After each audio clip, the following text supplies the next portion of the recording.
welcome to another Marketing Chit Chat. I'm Laura Garino, and today we are talking about why in the world is marketing, why and when did marketing become so confusing?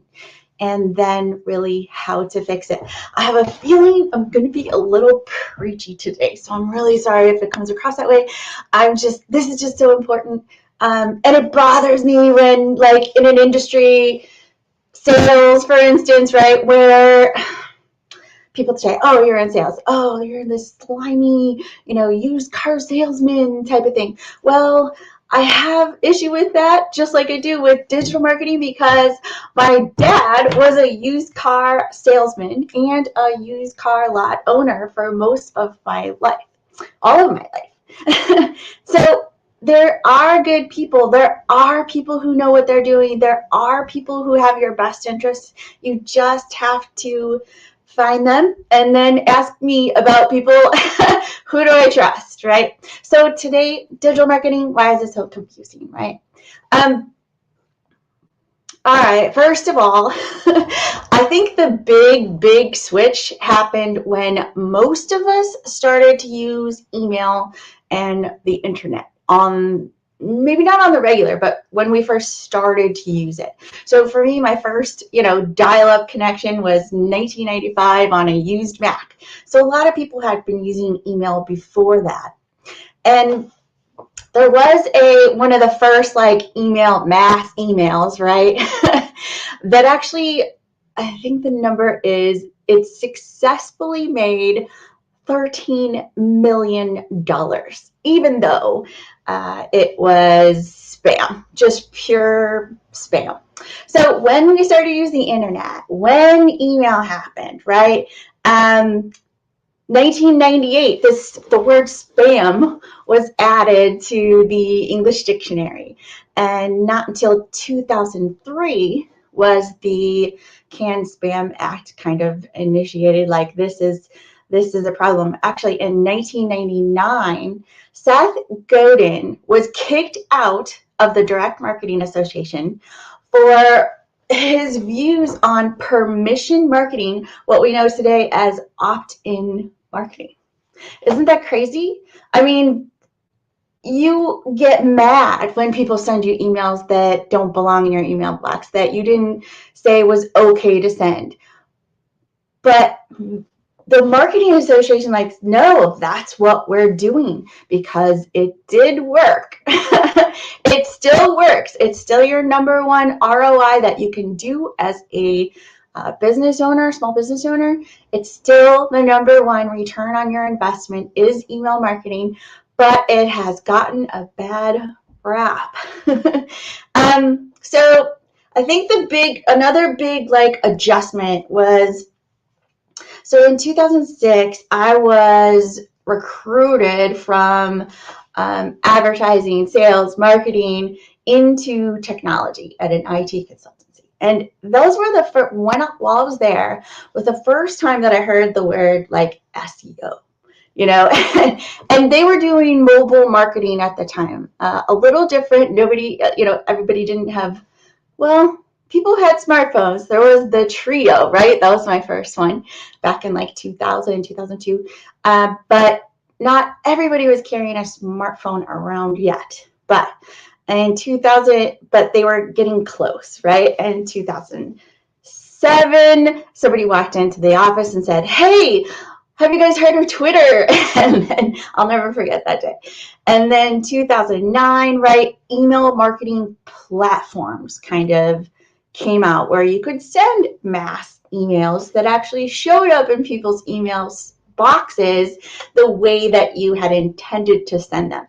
So there was this technology. Beforehand, you had to know code. There had to be an engineering, a technology background to actually send an email and make it look the right way on the other end, and also do it properly and with opt-in, right? So thank you, Seth Godin, for helping the Marketing Association to see that this is the only way to do it right. But so the technology is really what changed the game, and you kind of started to have to learn. You had to learn technology to even understand how to use it for marketing purposes. So I think the problem is marketers jumped in without the tech background, honestly, and technology people, right, jumped into technology. I mean, tech jumped into marketing, also trying to sort of take advantage or game the system, right? That's where you first kind of learn about black hat, right? The black hat terminology of SEO, black hat versus white hat. And when really, I think the intention initially by technology people was to just do something, try something new and see if it works. And when it did work, it worked. It wasn't like this is ethically correct or this is ethically wrong, because we didn't quite know yet. So I don't think the initial intentions were deceit, but from there, right, came a bit of scamming and a bit of taking advantage and a bit of deliberate confusion. So I think marketers and technologists, right, messed up a little. They made things up as they went along. As more like no-code technology came out, right, an email marketing server or platform, a website that you didn't have to know code to put it together or change things, social media, all of that was built with no-code technology where the user didn't have to know code to make things happen and publish on the internet, right?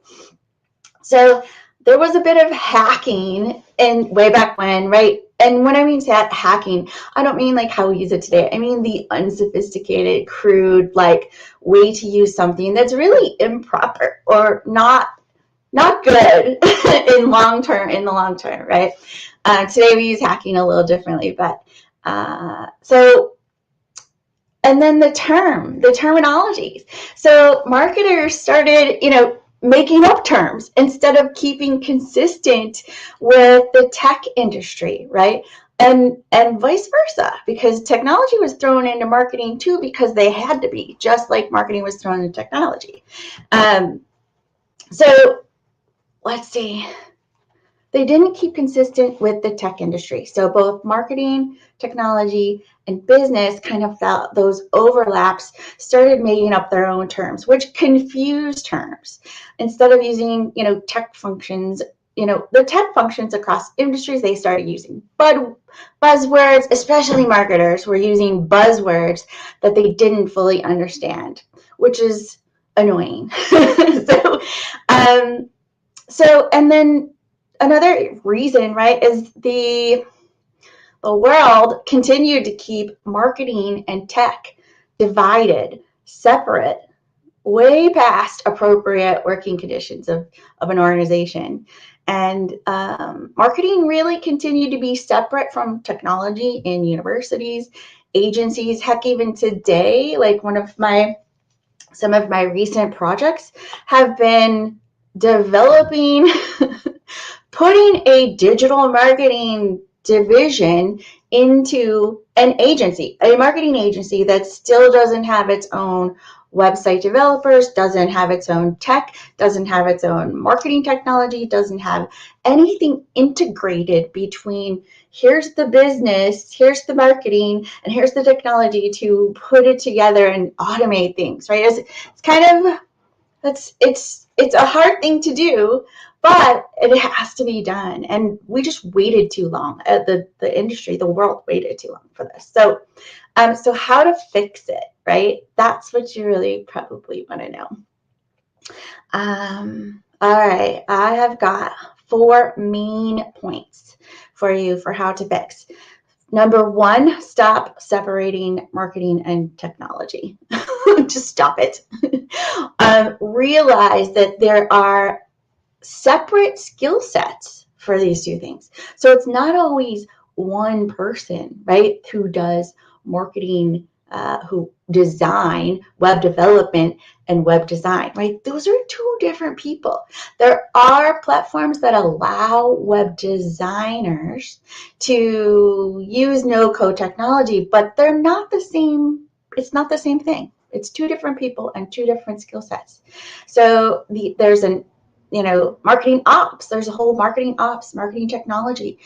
We need developers. Execution of email marketing is not the same as writing or developing the content or making it pretty. Not the same. Reporting, analytics, automation, integration of processes, integration of efforts and across, right, the things that you're doing, social media and website and email marketing. So stop separating marketing and technology. Number two, I do think we're better about merging the language of digital marketing.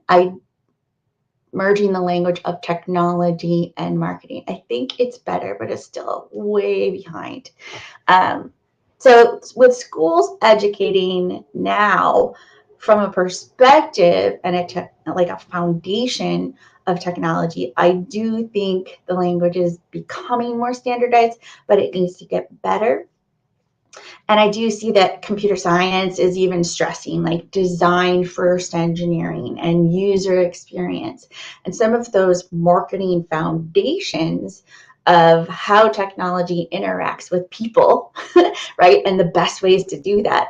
So I do think computer science is stressing that in schools now. And so this is a better, but it needs work still. So number three is, as a marketer, it is your responsibility to educate yourself on a language of technology and at least get a foundation of how technology works. This is truly your duty as a marketer in today's day and age. It's your duty. There's no other way around it. If you have to take a course on beginning, the foundations of networking or the foundations of how, developing, engineering, coding works, do it. It will be worth it for you and for your career and for everyone who works with you and for the whole industry. So start using the proper terminology. Explain it when necessary, right? Explain it if you think it's kind of out there or different or maybe not used in everyday language.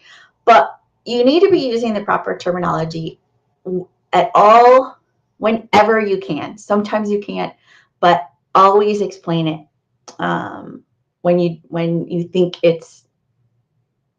Just look it up. Now you're going to find it, right? Google it. I've shared some of those great resources for you. If you don't know what the proper term is for something, Google it, find out, start using it.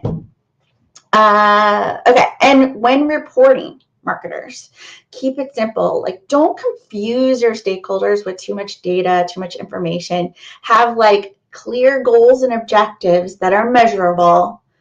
Share the KPIs so that they clearly understand what and why, whoever your stakeholders are. Keep it simple. Don't inundate them with too much data and information. Don't scare them with, a bunch of analytics graphs. Give them the summary. This matters to your bottom line because this is why we do. And then they're going to ask questions, right?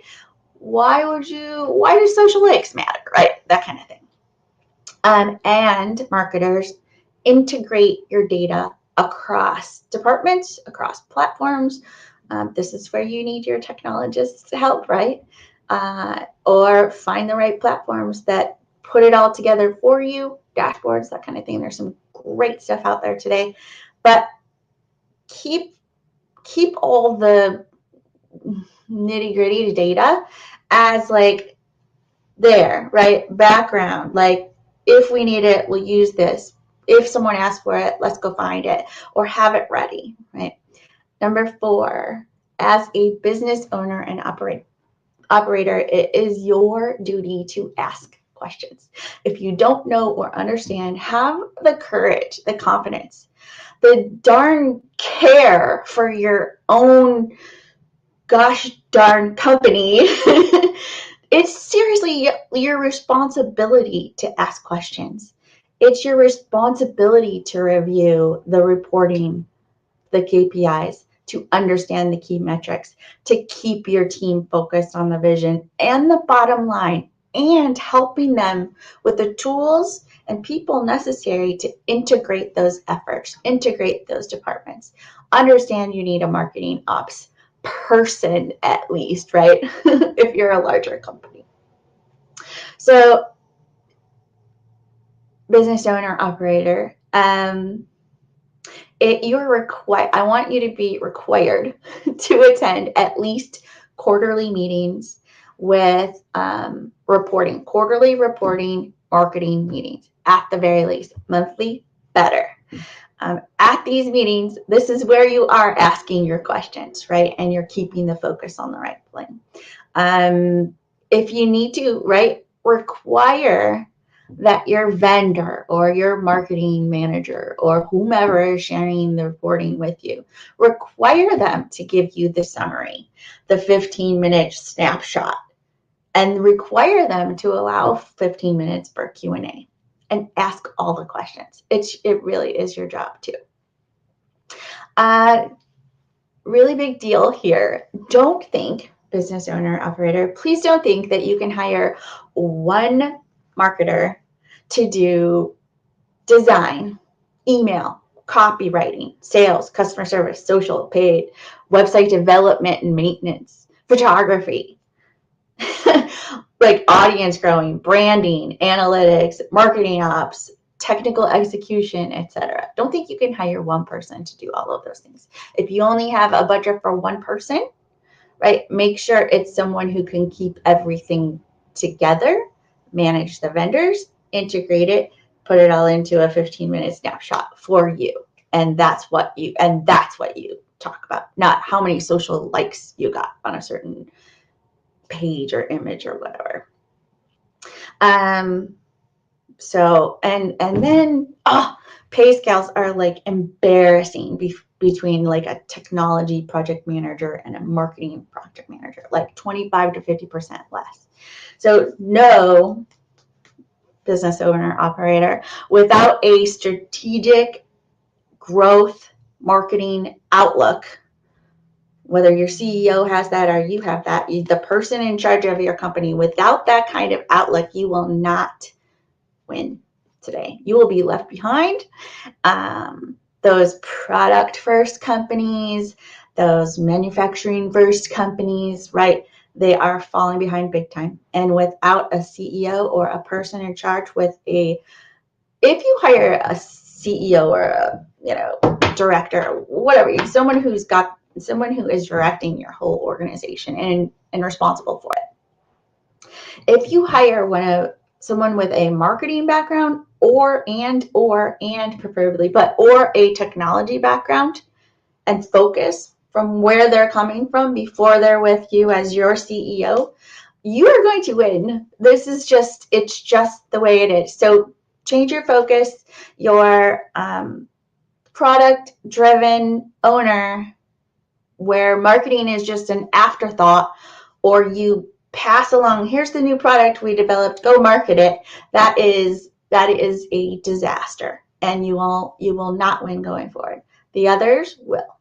So sorry, this is so preachy today. I know. I really appreciate you supporting me and coming today, and I do apologize for the preachiness, but it's just so important, and I believe in you, and I know you can do it, and can't wait to hear your questions and your comments. Thank you so much, and we'll see you next time every Wednesday, 11 a.m. Eastern.